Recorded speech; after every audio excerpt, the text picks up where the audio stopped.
اللهم صل وسلم وبارك على سيدنا محمد. اوبل فيكترا 95 جايه من البحر الاحمر هنا مصر زياره. عطلت من الراجل بقى يدي عربيه غيار، الموتور اتشنجف كله كده واتبطل.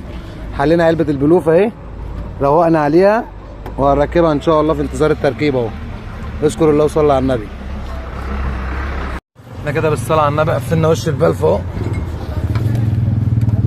قفل كل حاجه اتقفلت اهي. بس ايه السبب بقى ان هي عربيه تجيب بلف بادي كده فجاه؟ ان قلت لي الكوبلين ده بقى يخر زيت من العميل، يزود زيت يخر زيت يزود زيت يخر زيت يزود زيت لحد ما البلف اتكتم. طبعا الوساخه بتطلع على البلف، تطلع من الفلتر ترمت الزيت للبلف اهو.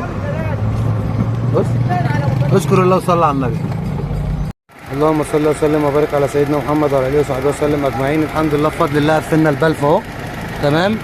اوبل فيكترا 95 كانت جايه مشكلتها ايه؟ تتجاه الدي او الار، الموتور كله يتشنجف ويفضل يتنفد، كل الموتور يتنفد كده بالطابلون بالعربيه.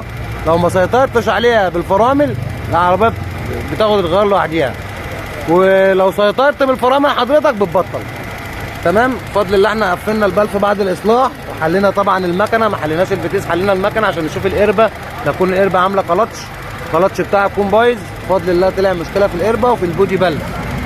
بودي بلف اتصلح والقربه اتحل مشكلتها والعربيه اهي. مش كده يا ابني؟ هنجرب دلوقتي حالا اهو معاكم.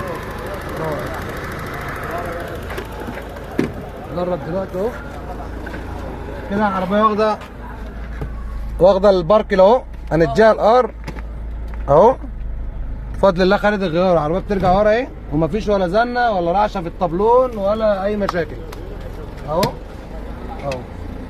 خدت التي برضه اتحركت قدام اهو، ومش مسيطرين على الفرامل زي ما هي كانت جايه. الاول كنا بنمسك كده العربيه بتبطل تمام. هات هنا بقى، نور هنا كده. بص الار بي ام بيعمل ازاي اهو، وهي واقفه في الصلانسيه. هنصلح المشكله دي برضه تمام.